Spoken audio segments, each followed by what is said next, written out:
how to do exponential function. So you would see this in the form of being given a table and being asked, what is the exponential function for the given data? So this is similar to our linear regression that we did a couple of months back. For exponential functions, we are going to follow the same steps. Step 1, click the plus. Select table, and we are going to input the values for x and y. Make sure these say x1 and y1. So these are the data values. So 0, 1, 2, 3, 4. And these are the y values.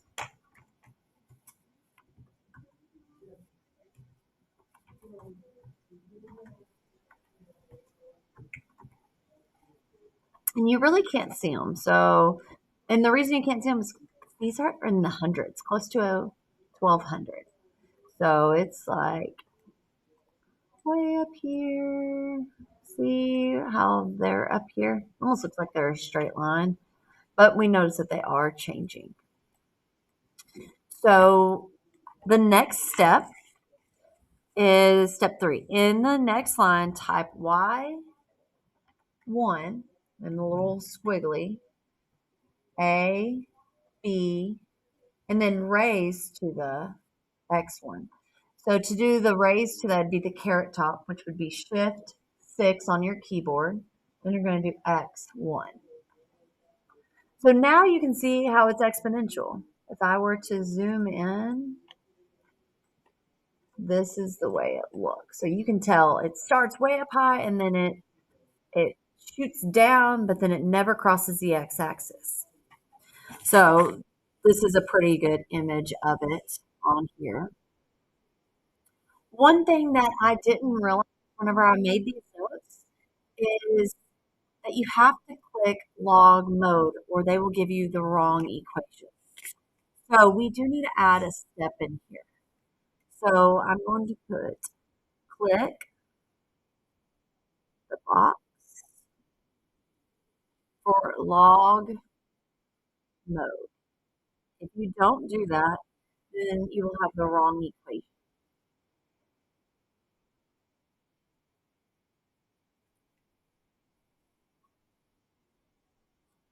And I'm going to scoot down so we can see the A and the B value.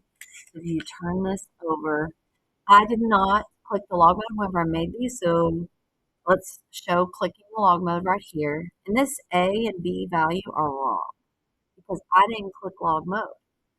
So let's go ahead and write these.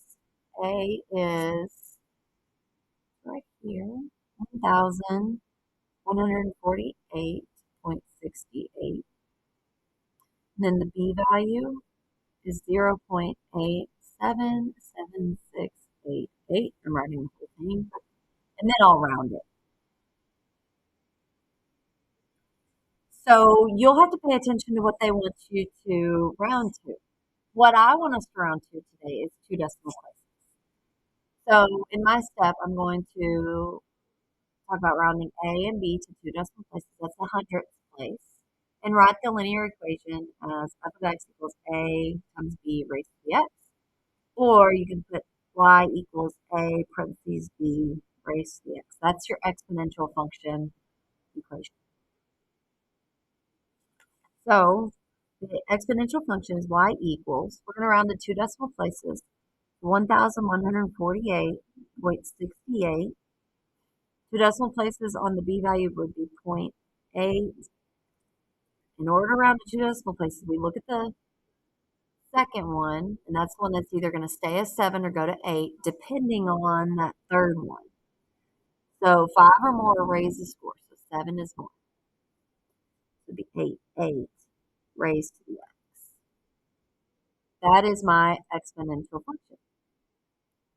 To predict if x was 10, we are going to plug in 10 for x. So you can use a calculator or you can put it into Desmos. Desmos will automatically do it for us. It's just a calculator just like anything else.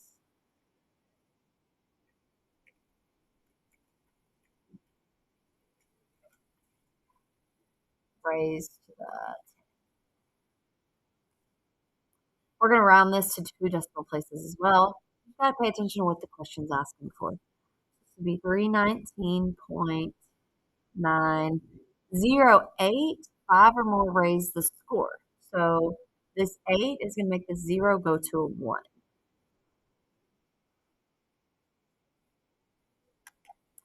One thing I do want to talk about now is this is how you do it in Desmos, but we can also do it in the calculator.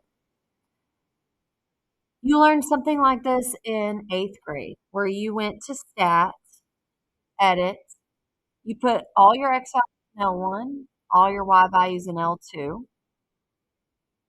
And for writing linear equations, which is what you did last year, we also do it this year, you go to stat and then arrow over to calc. And if it was linear regression, we'd choose number 4. But we're not doing linear regression. We're asked for the exponential. So we're going to go down to 0, which would be exponential regression. And you calculate. See how it gives you the same A value and B value? And you can write your equation the same. So I've just given you 2 different ways to solve this. You get Desmos and you get the calculator for your test, so you can choose which way you like better. These are the steps for Desmos. For the calculator, you can review those if you rewatch the video.